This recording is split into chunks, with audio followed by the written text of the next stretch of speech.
Warning everyone, even people in the industry can get ripped off once in a while. Hey everybody, and welcome to Travel Secrets with TV's Dave Galvin. This is episode 70. How did we get to 70 already? Holy cow, that's insane. I am here to tell you in 10 minutes or less exactly how I got ripped off in Italy by a tour guide company. So I'm furious. I'm going to tell you this because I got ripped off. And I'm going to tell you this because I want to make sure none of you have to go through the total circus that my wife and I had to endure. If you're looking for the short version, look, here it is. I will not be booking my favorite Italy ever again. Period. Okay, so our recent trip to Italy, it kind of started simply enough. We went to Rome, and naturally you go to Rome, you got to see the Colosseum. You know, it's an icon, it's a legend. You got to know exactly what happened there. And it's just cool. So I kind of like my trips like this to be kind of organized because you're in a foreign land and everything's in a different language, and I want to speak English and I want to know what's happening. Kind of like the amazing tour we ended up taking in Montenegro. So I logged into a back-end travel website called Expedia Tap. It's run by Expedia, but if you don't, because you probably don't know and you have no reason to, the TAP, T-A-A-P, it stands for Travel Agent Portal, okay? Now, it's supposed to be a reliable and secure way of doing kind of quality tours and such for clients and personal trips alike. Only travel agents can actually be a member of this. So if you do a Google search on it, look, you're not going to be able to join. But travel agents can, and we get a little bit more of a discount off of, say, hotel stays and tours like this and so forth. So, it's a kind of a nice go-to. So I found a tour for two. You know, it looks legitimate, it looks professional, and it's operated by a company called My Ultimate Italy. I got the booking confirmation number, and we're all set. I paid $160 for the two of us to take the above-ground tour of Italy. We didn't have time to do the above ground and the below ground, so I just chose the above ground, knowing that the Colosseum's not going anywhere anytime soon. Little did I know, I just handed my money to a company that seemingly has zero interest in actually giving us a tour. So the instructions were to meet up at a specific location, which is about 3 blocks away, which didn't make any sense, but whatever. We arrived on time. We were not the late people. We respected the schedule. We showed up. The paperwork that I still have somewhere, says 3:15 because the tour starts at 3:30. We arrived at 3:15. Exactly, on the dot. So what happened next was the first signs that things were going off the rails. This woman from the company, she's wearing a t-shirt that says My Favorite Italy, but the font is like tiny. You really had to know what you were looking for. I didn't. Fortunately, my wife spotted it. She didn't greet us with a smile or a welcome to Rome. Instead, she just looked at her watch and she started running. Come on, come with us. Now, here's something you need to know about me. I have a heart problem.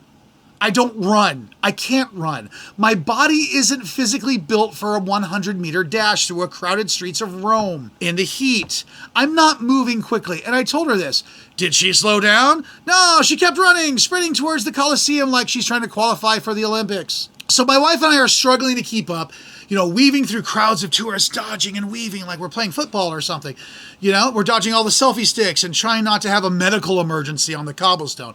By the time you've reached the actual Colosseum building, I was gassed. My heart was hammering. Fortunately, I have a pacemaker to keep things in check. So I was already kind of questioning why I paid for this service. So we get to the structure and the woman points to a line. She goes, here. And she tells us to look for someone, go inside and look for somebody named Deanna, or maybe it was Gina. I don't know. It was hard to tell through the panting and the chaos. And her instructions were, and this is pretty much a quote, look for Dina. If you can't find her, well, then you're in the Colosseum. So just kind of look around. And then she turned around and she left. Seriously. We were dumbstruck. I mean, just look around. That's the tour. I paid for a guided experience. I paid for someone to explain the history of this place. Gladiators, architecture, the legacy of the Roman Empire. I didn't pay to just be abandoned at a gate with a vague kind of look around. And good luck. Have a nice day. Good luck. Oh, but wait. Oh, but wait, it gets better. So we waited in this stupid line she put us in, and we stood there as the sun was kind of beating on us, and we finally reached the front, and this guy points to us in his broken English. He's like, show us your tickets, and I show him the tickets. I have paper tickets. And he looked at it, and he shook his head, he's like, wrong line. I was furious. What do you mean the wrong line? And he's like, my Ultimate Italy put us here. And he's like, he didn't care. To him, we were just two more confused Americans in a sea of thousands. He pointed to another line. He's like, this line is for tours. I said, we have a tour. They left us behind. No, you two are alone. You're not with a tour. You got to go to the other line over there. Oh my God. Make this end, please. So we had to start over. And at this point, I wasn't just tired. I was furious. We moved to the correct line. We went through security. Actually, that was pretty like the easiest part of the whole thing. And the security at that line was pretty cool because you go through security, right? They don't just let people, in this day and age, walk into something like the Coliseum without you going through a metal detector. They want to make sure you're, not going to blow something up because you're crazy. Now, if you haven't been to the Coliseum lately, let's paint a picture for you. It's a mosh pit of humanity. There are thousands of people everywhere. It's loud, it's hot, and it's kind of overwhelming. And we're looking around. We're looking for someone named Dina or Gina or whoever, t-shirt. I mean, we're walking around. We're looking at faces. We're looking for any kind of guide, and there's nothing. Not a soul. It was impossible. And there's a bajillion people in this thing. I mean, you're shoulder to shoulder with people. So we ended up spending this tour walking around aimlessly. We didn't know what we were looking for beyond the obvious. We didn't have any context of what we were looking at. We had no stories.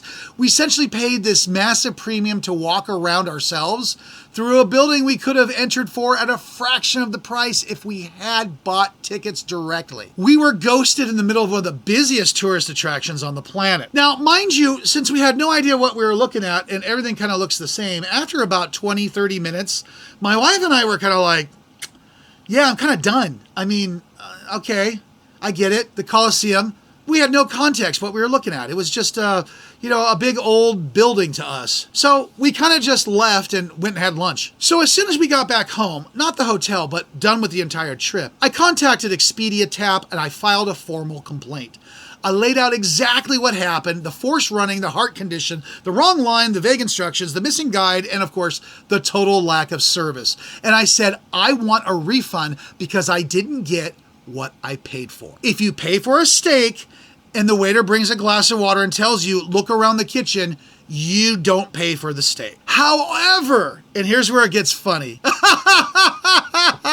My Ultimate Italy is actually fighting the refund. They are actually arguing that they provided a tour, that they are digging their heels in and refusing to acknowledge that their representatives failed us on any single level. This is where the casual part of my tone really disappears. This is predatory. It is a scam. They took my money, they shoved me towards a gate, and they hoped that I was too tired or too confused to even fight back.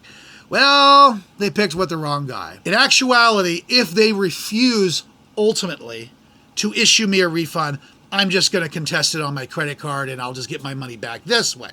I wanted to go through Expedia Tap because I wanted Expedia Tap to know exactly how they treated us and exactly how they treat other people. If enough people complain, what's going to end up happening is Expedia Tap will simply just drop them completely. So here's why you should avoid My Ultimate Italy. When you book a tour, you are paying for more than just walking in. You should not be forced to run through streets. You need to have a guide who is actually present. And the whole point is to have the peace of mind knowing that you're in the right place at the right time. And My Ultimate Italy failed on all three. Now, I've worked in this travel business for quite a while, and I know things can go wrong and buses break down and people get sick. And, when a company refuses to make it right, when they're actively fighting against a refund for a service they clearly did not provide, that tells you everything you need to know about their ethics. With that said, what they should have done is actually put us in the next tour. How hard would have that been? A couple of extra bodies in the next tour? So I will not be booking with My Ultimate Italy ever again. I will be telling every colleague, every client, and every reader to stay far, far away from them. And this is a lesson to everybody. Even when using professional portals like Expedia Tap, the end provider matters. All right, stay safe out there, travelers. And remember, if someone tells you just to look around for a guy named Dina in a crowd of 5,000 people, you're not on a tour, you're on a wild goose chase.